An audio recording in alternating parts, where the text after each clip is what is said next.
Welcome to Cybersecurity District, the podcast where we interview the most inspiring minds in the cybersecurity industry. Get ready to meet our next guest in the district.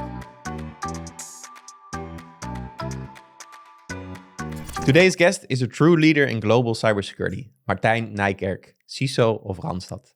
Randstad is one of the largest staffing and HR services companies in the world, employing over 700,000 people across more than 40 countries. And Martijn is responsible for securing that entire global ecosystem. Beyond his role at Randstad, Martijn is also a public speaker and a co-chair of the Eventa Benelux CISO community, where he actively helps shape how security leaders collaborate and how we can learn from each other. In this episode, we will explore what's really like to be a CISO at a global scale, the hard days, the incident response war rooms, the leadership moments, and the lessons learned along the way. Martijn, welcome to the show. Thank you, Lawrence. Thanks for having me. Martijn, welcome. I'm very curious from a global perspective and also Randstad being like the biggest HR company in Europe and I think also elsewhere in the world, you have a big market share. What do you see happening on the labor market and how is that affecting Randstad with everything that's happening in the technology field? I think two things really. First, the tech side of things. That's scary for us. Again, because of AI, but it already used to be scary when LinkedIn came in and LinkedIn was acquired by Microsoft and you figured, okay, no, this is going to kill us. It didn't happen. AI is going to be different, but it's going to impact directly into what work can be done and what cannot be done. I mean, people say AI is going to replace all the interns or it's a field of interns. And now suddenly you have 100 of them. So businesses that work with interns and layers to then check what the work that the interns do, that's going to be a massive impact for the labor market, I think. And you see that happening already, like the way the labor market is shaped is slowly changing. We see the shift, not per se on our side, although maybe I don't see everything. But you really read it in the newspapers, right? There are large multinationals that already put their trust in, no, we're going to discard this many people or like out of the job because we're going to change our business model or how we do our work. And hence we don't need that many people in that profile. So that sounds something to worry. And if we look at the global labor market, if we narrow it down to the risk, the compliance, cybersecurity field, are you more optimistic? Do you see an increase of vacancies there? Yeah, if it needs to be your thing, but definitely, and I think that's regulation laws that do that to us. I mean, it started many years ago, ISO 27000 or 9000 before that, and then that slowly came into the security field, and GDPR came, and now it's DORA and NIS, and various other certifications. That is like asking for compliance people to shape that, so that's going to be ISOs that are slightly more compliance oriented. There's still a lot of that going on. The work, though, I'm like, that's going to be a lot more AI type work that will then handle that work and answering the questions. But you're still optimistic, like we made a good call to join this industry. Yes, I think you are. Plenty work to do. I'm very happy to hear that. Yeah, because you've been 20 years with Randstad, so that's a long journey. And I think you really saw the company grew and change, but just to go quickly before you joined Randstad, because I think we're sitting down today with a very technical CISO. I think you really are sort of an engineer at heart. But where did you start your career, and what was one of the most memorable days maybe in your early career? In my early career, I studied to be electrical engineering. So I came from a background of at least tinkering with electronics. So my first stint of working was with an industrial automation company. And that's where you get to live your life with controlling the real world. Like this is like chemical factories and gas production platform on sea. That's super interesting to automate. And that's also where they were years ahead of doing safety and security. Did it start there for you? I think the physical security sector? Somewhat. It started there, at least without me knowing that I would arrive here where I am now. But I mean, it's definitely you want to achieve something with a business process, you automate that, but then you have a separate layer of automation next to it to make sure that it doesn't go out of hand or that it's secure or it's under control. So that's indeed where it started. So there's like one fun story to that is we had I was on this gas production platform and we were doing something to the safety systems. And where was this platform? This is like on the middle of the North Sea. Okay, So nice. they're like this basically this pole in the middle of the North Sea, on which is like a platform, and that's where everything happens. Those are huge. Yeah. People don't understand, but it's like football bizarre. Fields. Football fields. And this was actually a smallish one because it was just production, and you get like transfer there with a helicopter. It's like a helicopter pad like stuck on the side, and there's like the living cabins of the crew stuck onto the other side, and the rest is factory cleans whatever they pump up and to transport it to the shore. And then we were really working on the safety systems. And when you work on the safety system, they temporarily are bypassed to not do whatever they are supposed to do. And we're working on that. And then apparently someone forgot to do the full bypass, and we're working on the safety system. And then the safety system said, "Are you sure you want to do this?" And of course we said yes. And then everything blacked out. Like, so you're in the middle of the sea on this thing that hums, and then everything stopped. It was dead silent. That was a weird thing to be in. And then the people came to you, like a safety department? But the most fun, or well, not fun at the time, but was the operator of the plant. So basically that's the one guy that like operates, sits behind 3 consoles, and they see the factory running, and wow. He's interested. Okay, that switched a bit off more than I thought it would. And that. But he stayed calm and collected. Very calm and collected. And he just said that. Okay. And I said, yes, because the screens went off. Like it was dark. Well, it was not dark because we were during the daytime, but it was dark other than that. So all his screens were dark. Couldn't see the plant anymore. And just said that. But that was maybe the first encounter where technology and safety go hand in hand, but can also be used against you. Can be used against you in one, but also, I mean, that's what security professionals nowadays is like. They're constantly trying to balance the conversation with the business. Is that, hey, it needs to be secure and it will stop you from doing ABC because it looks like it's unsafe to do it. And of course, the business doesn't want that. And that was like my first, looking back, that was probably my first experience with that. That was, kind of nice to be able to look at that story. Yeah, really cool story. Yeah. Would be amazing to visit one of these platforms one day. What technology and what geniuses have been working to create such things. Yeah. Really in the bottom of the ocean to create something. It's bizarre. Yeah. I think we Dutchies are pretty good with that. Also looking at Shell. We did a lot of that. Very large industrial complexes. Sad history there. What we do to the planet. Yeah, true. But I mean, yes, there's lots of that, and we're very good at it. I like large scale mechanical engineering type stuff and automating them based on that. It's an interesting world. Yeah. And after a couple of years, you switched and you made some moves, and eventually you end up with Randstad. And was that directly into more IT security related position? No, it was. It started as for the Dutch operating company. I started basically running their telco, which was through the Dutch telco. Randstad at the time in the Netherlands, we had like 700-800 branches, and all of those branches had a telco line for connectivity. So started managing there, and after a couple of years, we merged with another company, and the then CIO had to like manage all. And I said, hey, this sounds like a fun thing to do. Run things from global as advise or recommend or work. And I made the move with him, and I end up here where I am now.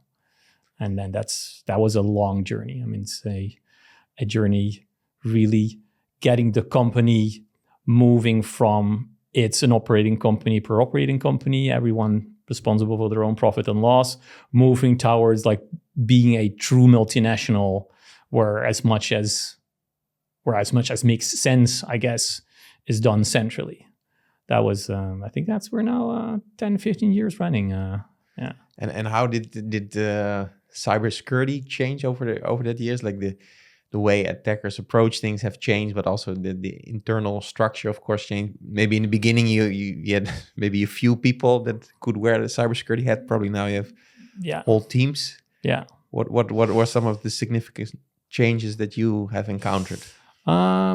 I think that especially because we were switching from being a operating company per operating company to multinational, is sort of it switched also from, hey, we just send out a policy and all the operating companies need to adhere to it. But if you look at the operating companies, some like the big ones for Randstad are like 6,000 FTE in size, which is not big from a security perspective, right? You can't afford to do a lot in security there. So sending out policies and hoping that they will be executed on, that's tricky. Yeah. And then over time, I think the shift to doing that ourselves around 2015, 16, Randstad said, okay, it's about time that we start moving through IT, all our data centers into the cloud. And that also was for me a massive shift into, okay, now we need to secure it ourselves. So I was basically their security person number one at Global, trying to figure out the balance between, okay, we still want to show that we're compliant versus, but it actually needs to be secure. And then what are all the things that you then want to do? But it's a big responsibility because then basically you're doing, at that time, the global CISO, and bringing all these different branches together from a security perspective.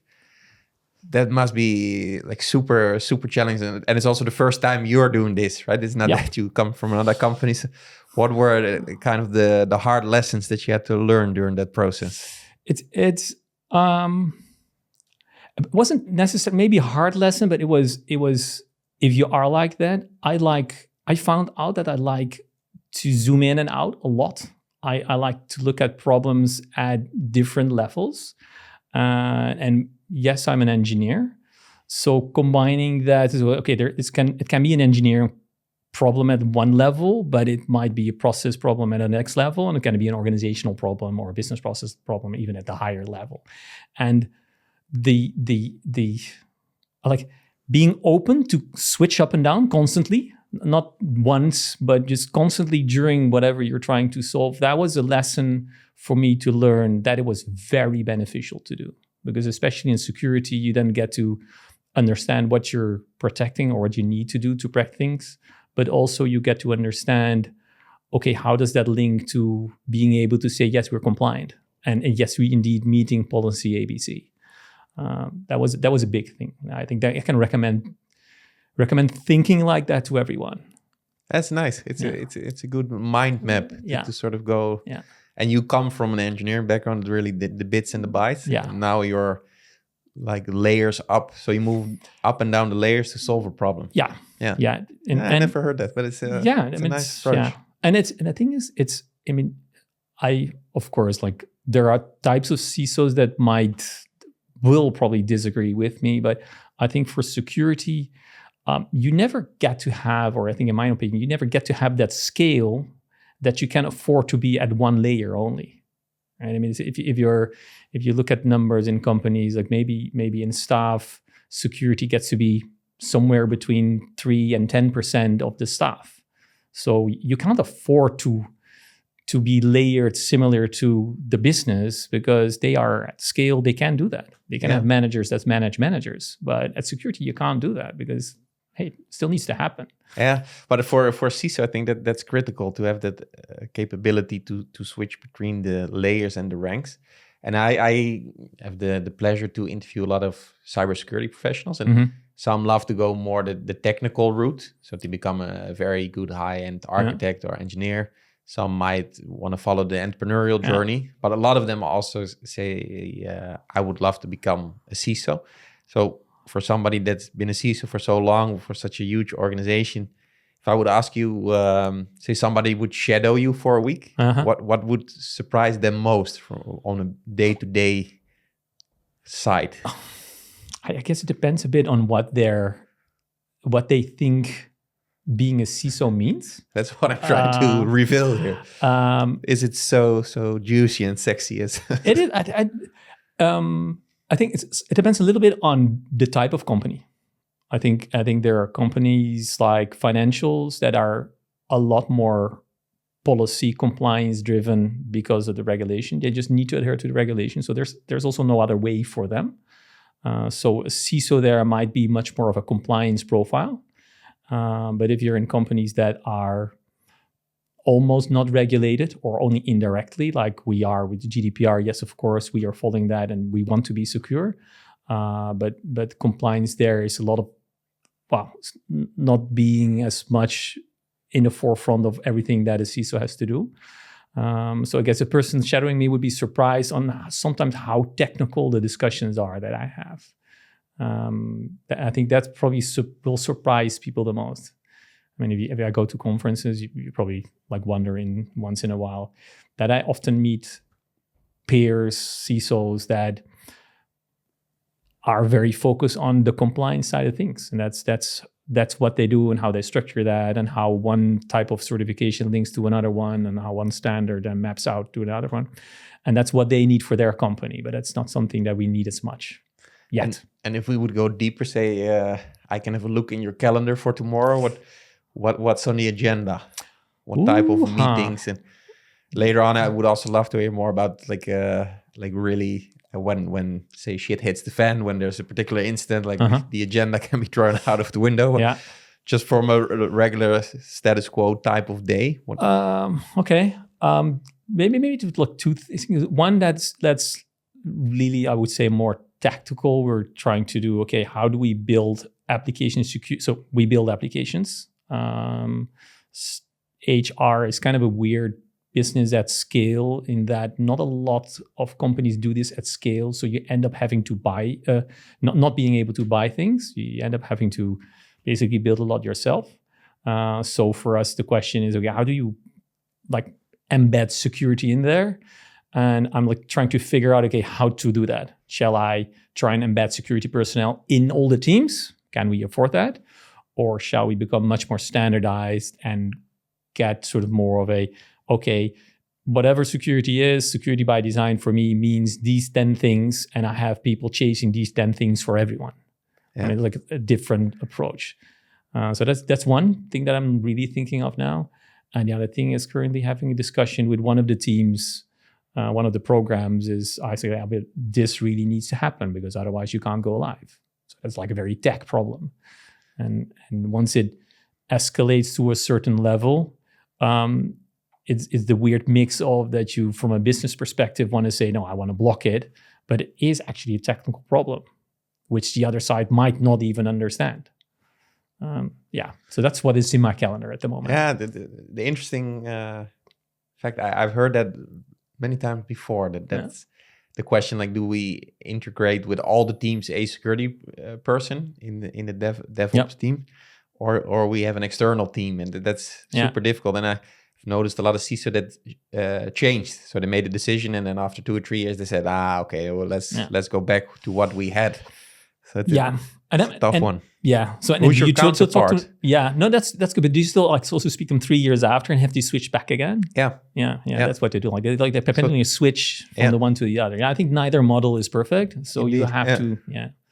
The sweet spot is in the middle. So the sweet spot is probably at the moment that you're switching in the middle, switching. And go, this runs fine. Everybody happy. Yeah. And how do people look at the security department? Depends on the different teams. We have a pretty good relationship with some of the teams where we're embedded at the moment. They really like our colleagues then, because they can help doing the right things. What's your role in there? Because that's also something. Some companies, the CISO team is really almost fraud upon. That there's not a good relationship, and they feel like, that's the police force or something. And I heard CISOs that's a challenge. Like, how do we brand ourselves within the organization that people actually like to have a conversation with us? How do you manage? You want to be early. You want to be early, because if you're late, then you are the person that will say no. So you want to be early to get people to do the right things up front. So it's sort of like is an easy journey. That's where embedding a person in the process helps way better, because that person can make sure that all the way at the end, everything's correct. So nowadays, like in making that switch, trying to figure out how to do it, that's one of the main things that I need to try and figure out. But this will come. You're not even building yet. You're thinking whether you should. I already want to be there in the conversations. I think that's the key thing to do. But it's tricky. I mean, it's always, because money always comes into play. I mean, it's short one, right? It's one of those things is for me is vulnerability management. One of my teams is vulnerability management. So they basically run a scanner and say, oh, hey, there's old software on it. And then they try and push IT to patch that software because there's a vulnerability in it. And that's where you're seen as what a burden and why do we need to do it? But the weird thing, what almost irritates me is the fact that, but hey, we're skipping the fact that apparently IT doesn't have enough money to regularly maintain their entire environment. That's a weird thing, right? If you map it to cars, should we be there to say, okay, there's the red light because the oil is low, or do you regularly put oil in it or in the engine? Or are you willing to run the risk that everything grinds to a halt because the red light's on and you still ignore it? I don't know. It's that. Yeah. And that's also a challenge for you, getting the budgets approved. Because basically, if you look at a house, there are vulnerabilities, so there are cracks in the house. So burglars could come in. Yeah. Let's put it that way. Yeah. And these cracks start existing if you don't do maintenance build a new room to the house. Yeah. But how are you able to still get the budgets kind of approved for what you like? Yeah. You have to pick your battles, right? You cannot get approval on everything. Yeah. I think the tricky thing there is that security tooling tends to be not free. So you have to choose there what makes sense and balance that with conversations with basically IT for them to also have budget to fix the things that you want fixing. And again, that's a thing of being early but also together build the right narrative on why things need to be maintained. And what have you learned over these 20 years, how to create a narrative? Because I think that's critical, right? How do you package your message? Yeah. I think what I always hoped when I was younger, what I always hoped is that risk and risk management would be the solution. If you can point to, hey, there's a risk, so you need to do it. That doesn't work as well. Same as insurance, right? I mean, there's the standard insurance that people don't think about, so that's what they'll have, and all the other insurance probably don't have because no, it'll be fine for me. That's the same here. So you want to be early in pointing out, hey, this will go end of life in 3 years' time. Have you planned for it? And then at least move people from unaware, not knowing, to at least that they don't want to do it, but they know that they're not looking to do it. That slants the discussion somewhat. I think that's in that narrative, preparing people for the future is one of my bigger stories that I try and tell. Yeah. And even if you have the good stories, like incidents do occur. So we discussed what a day would look like nowadays. Mm-hmm. But I'm also curious when the days don't unfold as you planned for it, and I assume you had some crazy days in the office as well. Can you give one example where things didn't go out as you planned? Yeah, you chuck your calendar out of the window and get to it. It's your dread being called to do that, but you just need to dive in, and you need to have the profile that is open to do that. You don't want to do that grudgingly with reservation, because then that's not the right job for you. If you're okay, I'll do it. It's a little bit like a fire department. Is they don't want to go to fires, but they do. Is that kind of slant.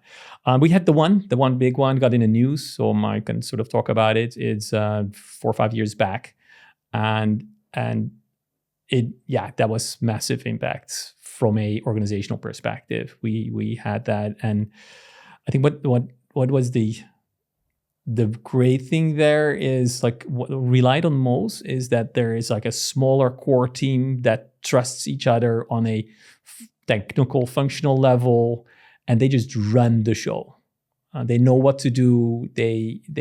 That's important to build that skill. So and you prepped for the doomsday kind of. But that's the thing. What I not sure. I mean, yes, of course, you need to prep. So all the tabletop exercises that we all run through, I think are, for me, a lot about making people aware. Sort of there's a resiliency getting an organization resilient for them to understand that it might happen, so they don't as frightened as much. Same as the booklet that we got in the Netherlands that says, okay, you need to prepare for something happening. Yeah, prepare for war. So, yeah, and fill up your water. Fill up your water, right? And people might still not do it, but at least they are aware. So that like moves like the point that how scared they are if it happens to them. And that's with the organization. Well, you can prep all you want, but as important is to build a relationship between the various teams to be able to find each other if something happens. And we had that because we're just coming out of this massive transformation of Randstad, bringing all IT centrally. So that was relatively easy. We knew each other. We trusted each other. That was a big thing. I can like, even nowadays, I still like, we are from slightly more stable from an IT perspective. That's the thing that I'm looking for. Are the people working together that need to work together when something happens? Will they call each other? And what happened during that specific day? If you can give some what happened? Insights. We get notified as things go. You just find out, and then you start. There's something wrong, and you start delving deeper and looking at the data. We looked at the mail systems, and indeed, then suddenly we saw, okay, wow, yes, we indeed received a mass scale of things that are wrong, and people clicked on it, and stuff started to happen, and then it spins up. Because then, okay, what do we need to do? Do we need like invest in tech very quickly because it can solve things, or can we patch things quickly or close things down? That's hot-headed conversations on that, and then execute on it. But that I think cybersecurity then moves from priority number 43 to priority number 1. Like the whole organization is probably on it from that moment on. Yeah. Was it really that systems were no longer able to function? Like everything went not dark? Not that bad, but we got very close. Is that we know that things were happening, that data was leaked, that we had to worry about that. So communication on one channel just to make sure that the data that got leaked, that we figured out what it was, and that we worked with the people impacted to tell them, hey, this happened. Yeah, because you deal with a lot of CVs, assumedly, so that could get sensitive. So you want to inform, right? I think maybe not back then, but I think nowadays people are sort of aware this might happen. My data might leak, so that's in a way maybe for companies need to prepare to really do it right. But the people involved might not all of them will make it into like a massive issue. Luckily for us, and I fully understand that they do. And again, it depends on the business as well. I could see that if your data is leaked, so if my CV is leaked, that's going to be okay. Like everything is on LinkedIn anyways, so I'm not too worried if that's leaked. But if, for instance, you're medical, whatever, so hospitals, things like that, that's different.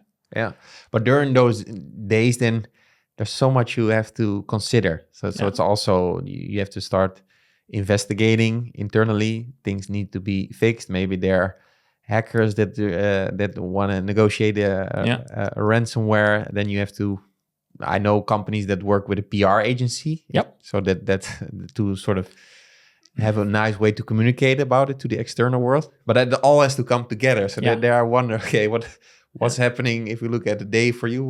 What's going on in your mind? And I assume you cannot go play golfing that day. No, sadly no.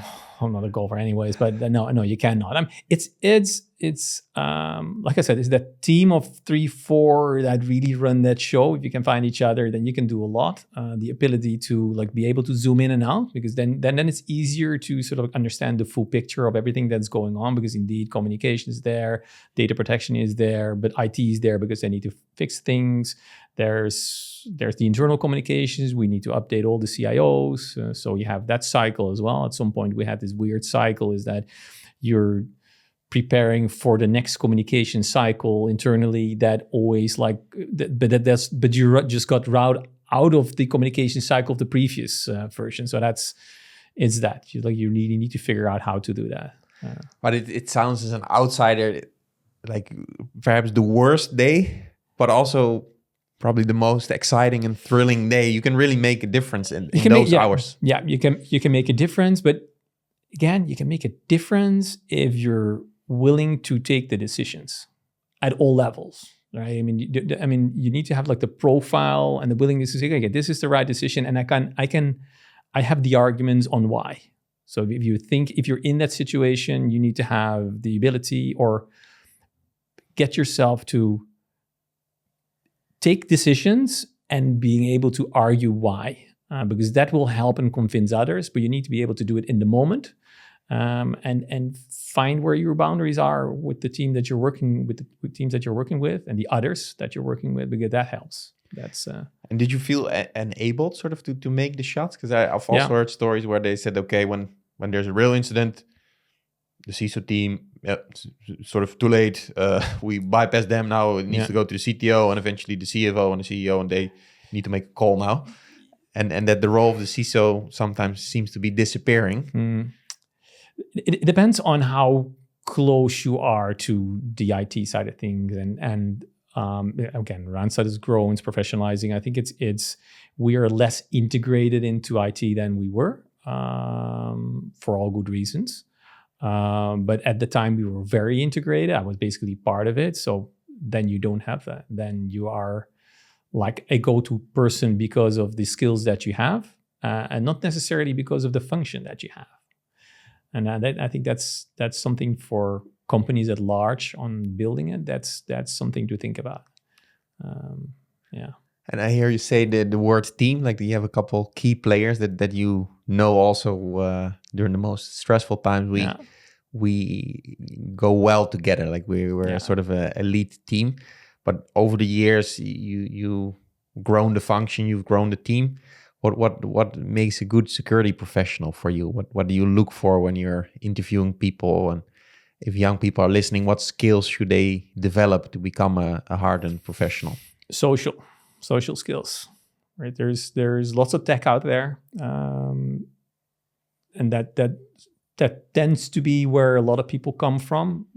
But I'd be looking for, is that person also a social animal, not afraid to connect to others, not waiting, but I send an email and the person didn't reply. No, needs to be able to connect on all levels and do it nicely, right? You'll want to ask nicely 3 times before you make it into an issue, because that's, in the end, it's a lot about favors, right? Because also, and definitely also in critical situations, I mean, everyone has this massive amount of work in his or her mind that are fighting for priorities, and you're coming in with another thing. Yeah. But you're in a stress situation. So you need to be sort of like, it's always going to be a favor, because if you need to rely on, you have to do it because roles, then that's going to drag you down, because then the person will say, okay, well, let's ask what our managers will say. And that.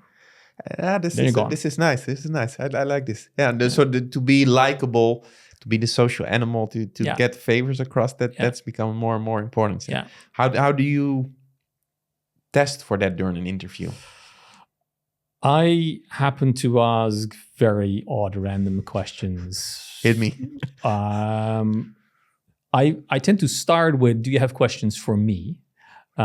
Which 9 times out of 10 people are like completely derails the whole conversation. They're flabbergasted. Yeah, think, then now what? And that usually is a good thing to start on. And also start with the social bits early. I don't particularly want to know how they got where they are. So if they have like a list of all the education that they went through and then the X jobs, of course, but I want to know who you are in the now. So I tend to look, what do you do at work? I mean, or what's your hobby? And then typically hobbies give a good insight as to what you are. So if someone is constantly programming, if that's their thing, and I don't hear anything else, you can quickly find out how social a person is, even in them speaking with you. I fully agree. Yeah. Now, what I like that this role, I think that's a shift with what I see the last years, that the communication skills are becoming more and more important. It's not that the security professionals are just in the basement all wearing hoodies. This is, I think, really mismarketing. Yeah, which then in the end tends to draw a profile that you do not need at scale. right? You still need that profile, but not 100% not going to be that profile. And that's tricky. And I can recommend everyone to get in there for solving problems at scale and at all levels. And the good thing, what I really like about security, you're still allowed to do everything. Well, maybe not in all companies, but I mean, that's what I said in the beginning. Security is always going to be like a couple of percent on top of the company. So there'll be room to do everything at all layers. And I like that. And if you like that, if you like solving puzzles at all those layers, I mean, it's super nice. It's like multidimensional hyper chess or something. Yeah. Yeah, because before we started the podcast, I asked you what kept you in Randstad for all these years. But you said exactly this. It's the continuously evolving puzzle. And as Randstad was also growing and my role grew, that every time there's a new layer of complexity that I need to solve. So it's like a playground for engineers. It really is. And I think the only thing that you then need to at some point see is, okay, can I like remain at my engineer's level, or do I need to like make room for, okay, we need to talk about process, or we need to talk about policy. I'm maybe not the most policy oriented person, but I have drafted several in my time, and I understand what they're for. And because I'm an engineer, I also know what needs to be in the policy to make sure the engineer will then actually know what to do. So. And you're also a public speaker. Like you love to share your once in a while. So your learnings or the mistakes and things you've learned. I think you're also co-chair of a CISO community. Yeah. Can you explain a bit what that means and why you are in favor for that? I think it's all from a slightly, again, zoomed out level. Is I think we need to grow cybersecurity or security as a community and as a profession. So I'm there because I want to get people in. That's the speaker side. I think it's a fun job to do. If you're an engineer or tinker, there's lots of fun challenges. And I think the other side is also the community building. I always like to say, and that's also when I talk to solution providers or vendors, it's like it's weird that people are talking to me as if I'm unique. If the thing that I'm trying to protect, the IT environment, is unique. Okay, in the end, we all tend to have like a bunch of Windows and Linux servers, so it should be easier. And I want to make sure that we together bridge that gap of, no, it's different. No, I'm not. And that's what I try and find or nudge or shape in the communities. Trust each other because there's 80% is overlap. And it's way easier to not all reinvent all wheels, but just a couple and then share. Do you feel that CISOs nowadays are still reluctant to share maybe about an incident or the struggles that they have just to keep up appearances? The CISOs not that much. I think they're open to talking to each other. They're vulnerable. Slightly vulnerable. Though it's hard to get your own organization to also go there, because then immediately confidentiality kicks in. And of course, on our compliance side, we're constantly saying, oh no, that's category 1, so we can share it, or it's whatever, Amber coded, right? I mean, you see, if you're in there, everything gets coded on who you're allowed to share it with, and that is the right way to do it. Don't get me wrong, but it does push people towards undersharing, even for the simplest things, because you prime them not to share, and I think that's from as a community that's not helpful. I'm not saying it's bad, but it's not helpful in making the world more secure. Yeah, it needs to be a front, right? Yeah. I think I read a statistic the other day that they expect that there are 10 million people involved in sort of the cyber criminality. So that ecosystem is now expected to be around 10 million people big. Yeah. And there was also a statistic on how much revenue is sort of generated by this ecosystem. Yeah. And that's like it's bizarre. Scary. It's like a couple big countries together, like the amount of money that's then very scary being made by these 10 million people. And then, of course, there are also state actors who will not make that revenue, of course, but that was like very shocking. And then that's 10 million, say, criminals versus I don't know how many good guys. I think it's around 5 or 6 million globally. So I think you're fighting a war that you cannot win, and the bad guys they don't have the compliancy and the ballpark where they can play in. So there needs to be a push that also the defenders come together. So I think what you're doing with sharing, speaking, and bringing CISOs together, that's a very good cause. Yeah. But what else needs to happen? Like, are you optimistic? Or are you pessimistic if we look at the total space? I think it's somewhat optimistic, but it's going to be a lot of work. Also on the tech side of the space is I think like one of the things that if you get me in ranting mode, one of the things I always say is, man, like, what's going on? 15 years ago, we'd all be happy if we just had some random antivirus system installed, whether it's all the brands. If you had that installed everywhere, we're good, right? And nowadays, you need to have at least like 500 different solutions because they're all parts that need their own protection. I mean, that needs to change. Yeah, we can't afford to do that. And it becomes too complex, right? Yeah. And all those solutions, they break all the other solutions, and you spend your time on trying to figure out why and how to integrate and which one's right and which one's wrong. And that's something that we also need to work on. It's a new term that we can introduce after this podcast is tool fatigueness. Yeah, tool fatigue is a good one. And let's claim it. Yeah, and I think that's, as a security community, that's something that we need to really start working with our solution providers and vendors to help them go into the right direction. And there's, of course, the best of breed, best of suite kind of a conversation, but it needs to be way more than that. Because also in the suites, the vendors still tend to divide it up in 50 chunks, and you need to decide whether you're going to do 10 of them or 15 of them or all 50 of. I mean, that's needs to go, right? That's not working anymore.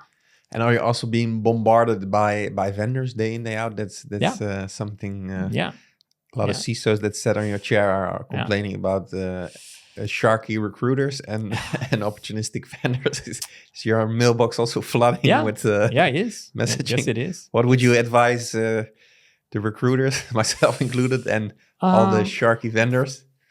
Recruiters is different than vendors. I think if we talk about vendors, for me, I mean, it's I'm really trying to solve that. What does Randstad's security solutions environment need to look like? Does it indeed need to have 40 solutions, or is 2 enough?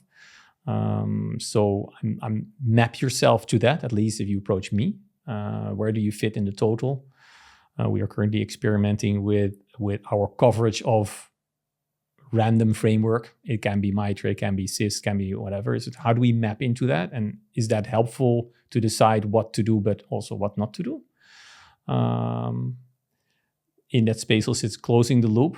I mean, we've gotten past the point is that detection and then put it in someone else's queue is enough, right? We need to be able to close that loop in fixing things as automatic as possible. So that's on the tool side, or the tool vendor side. The recruitment side is a tricky one. We're currently moving that. We're shifting, trying to figure out what the organization should look like. And of course, we're an HR company ourselves. So I will always need to go to my own company, who will then might or might not reach out to external recruiters. Yeah, no, I've been in contact with Randstad, and I was surprised how positively my messages were received, and also the sort of the willingness to collaborate. So I was also thinking, Randstad is the biggest European HR company, recruitment agency in that sense. So I thought they would figure this out themselves and be like, like you don't have to go to a doctor when the person is a doctor, him or herself. But they were like, this is our business. We see the added value that we deliver to our customers. We're not a cyber specialist in that sense. So we do appreciate you reaching out, and we acknowledge the added value. So I was thinking like, hey, that's a sportive way to look at it. No, it's definitely that. I mean, and especially if we are all in this bubble, we think it's everything, but it's not, right? So for a company like Randstad, I mean, it's not that. Again, in the bubble, we think that, Randstad, I mean, they'll probably have like 80% of the staff that they recruit and like put somewhere is going to be cybersecurity, but not, of course, and it's not the case. Yeah. It's yeah. And Martijn, you shared some nice lessons for fellow CISOs, but also for young professionals. And I feel also the enthusiasm that you speak about working in this field.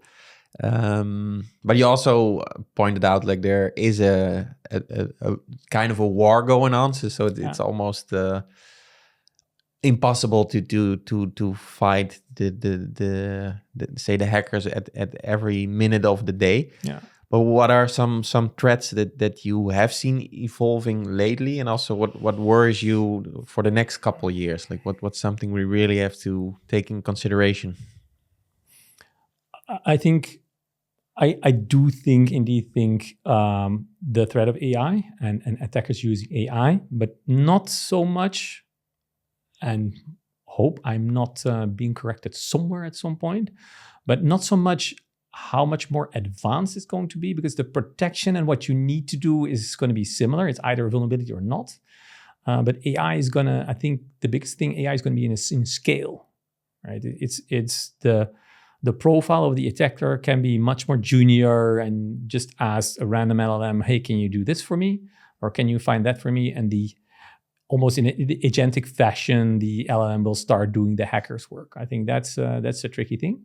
So for instance, it's so easy to set up a proper phishing campaign now by a 16-year-old. By a 16-year-old, we'll speak the language. Another story, I don't know if we have time or another story. I think we when we started, sort of like phishing became a thing, and we started to have like run phishing campaigns, so like phishing training in Randstad. And I was working with the Japanese operating company. He's like, oh no, isn't it a problem? I'm going to send them this, and this.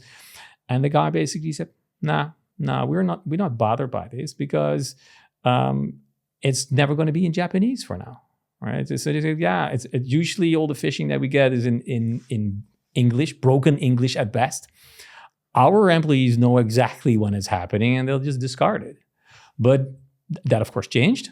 And you had to find out the hard way. Yeah, but nowadays, like LLMs can do it for you, and they write perfect email with the right tone. And I guess there's always going to be a person that will click on it. And I always also see is that people pointing out, it's not perfect yet, but that's not going to be the problem, right? I mean, it's the 80% rule. It's going to be 80% is enough to get someone to click on it, because no one's perfect. So I also don't write perfect emails. So I mean, the automated phishing also doesn't have to be perfect, because it will just happen. People will click. I had to go a bit deeper on that. Also, how the phishing campaigns have evolved. The previous podcast recording was with Revelate. It's a company from Berlin, and they do sort of deep fake awareness. Yeah, and it's super interesting. They've grown also within 1 year to, I think, 20 people. It's 7 million in investment. But what they do is they say we stop with the boring awareness videos when you onboard. That most people are smart enough to see they can change the speed of the video, or they click through like a maniac. So people don't do that all the time. It's maybe in the beginning, but then they never follow up. I think that's also a challenge you have faced. We encounter that, I think all CISO teams.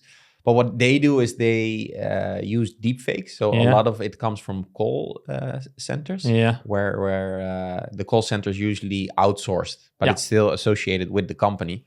And a lot of supply hacks come through the call centers, that they pretend to be somebody from the manager from the call center. Yeah.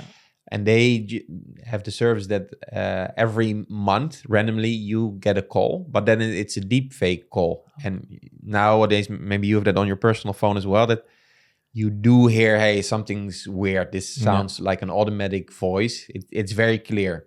But the voices in the videos they are making are so extremely good. So last time after the interview, I was called by Max Verstappen. Yeah. And I had a full-on conversation with Max Verstappen, and I had to transfer money, ideally as soon as possible. Uh-huh. But it was so spot on. And I was just conversating with Verstappen, and it was so good that it was hard to make a distinction if this is true or not Yeah. true. So they just play around with that. So at random times they know, okay, people for HR should have Max Verstappen or a random person call and ask these questions, and also how to counter the things the HR department would say. And for finance, they do something completely different. And I think this deep fake, that's going to become very, very scary. Also the videos and the pictures that and with the AI at that scale, I think that, for me personally, that's going to be a big game changer. And then like the defenders and that technology side should also change. Yeah. But on your point, this is probably a threat we can agree upon. But what are other AI related things? Because all the CISOs say, AI is the next big threat for us. But what is it then exactly? I think for me, again, it's like mostly about the scale that this can happen. I think it's a lot of things happen still at a relatively slow pace, and it's the not to jinx it, but it's always that people say, okay, you just need to have like better protection than the neighbor. That will probably go. That's nice. A CISO from one of the first seasons. Yeah. He said it's just like being like a deer somewhere in the savannah, and we're all being chased by a lion. But I don't need to be the fastest deer, but I just have to make sure I'm not the slowest, because the slowest ones gets I like eaten. it. Yeah, and that's maybe with like hacking attempts on skill. Yeah, it's not too sophisticated. No. But then again, like the company you're representing, it's probably very much sophisticated. Also, some of the attempts. Yeah. So, some of them really are, and we get our share of fake C-level type of things as well. Of course, everyone does that.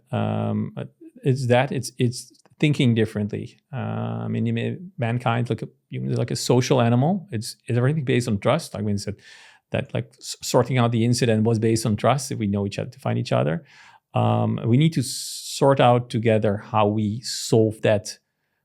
I'm inclined to trust kind of thinking. Pick up the phone, part of your work. What do you do? I receive 50 emails a day. Half of them I need to click on. Everyone knows, like ServiceNow. Everyone that gets ServiceNow tickets, you're like constantly clicking to get the thing out of the way. By the way, it's an ugly email. Badly written, ugly email, and you need to click a link. ServiceNow does that to everyone, like the world. So people are primed to actually click links in badly written, ugly emails. By that, and that's their regular job. Somewhat jokingly, but that happens, and we need to sort out how that trust works for people. How do we alert people to maybe you should not be as trusting as part of your regular job? Yeah, but it also takes away the human side of things, and that's where we're heading forward to a little bit. Yeah, I think partly is one of my colleagues. He likes to call. He likes to pick up the phone and call. So I think we as humans, we need to do more of that. But then in response to something. So I mean, of course, like you mentioned, like it's going to be a fake call or Max Verstappen, but that's sort of the inbound call. But if you think something's fishy in an email that you receive, pick up the phone. And from what I see, people are not inclined to do that anymore. So we need to go back to that. You just call the number. It's normal to call. So it shouldn't be, the guidance should not be about, call the person on a number that you know. It should be automatic again. Right? But I think now we have a generation that doesn't want to call. So it ties nicely together what you said in the beginning, like what type of professionals do you want to have in your security team? Yeah. And you said social animals. So people are not afraid to pick up the phone. And we spoke a little bit about the sophistication of the attacks that you see also with some C-level. Is there one example where you were like, okay, hats off to what they're trying to do here? We cut you right at the right time, but the level of smartness and intelligence that you put into, I can applaud for that. I don't know. Maybe or what goofy our own one team something. Does. I think what our own team does. They run regular campaigns, and we've gone to the point is where we indeed plan the type of message as training message that goes out to the employees at the right way. Right, so it's not going to be random message, you need to click this, but it's indeed tailored to either the situation or the role, because of course also the systems can do that. I think I applaud that kind of a change.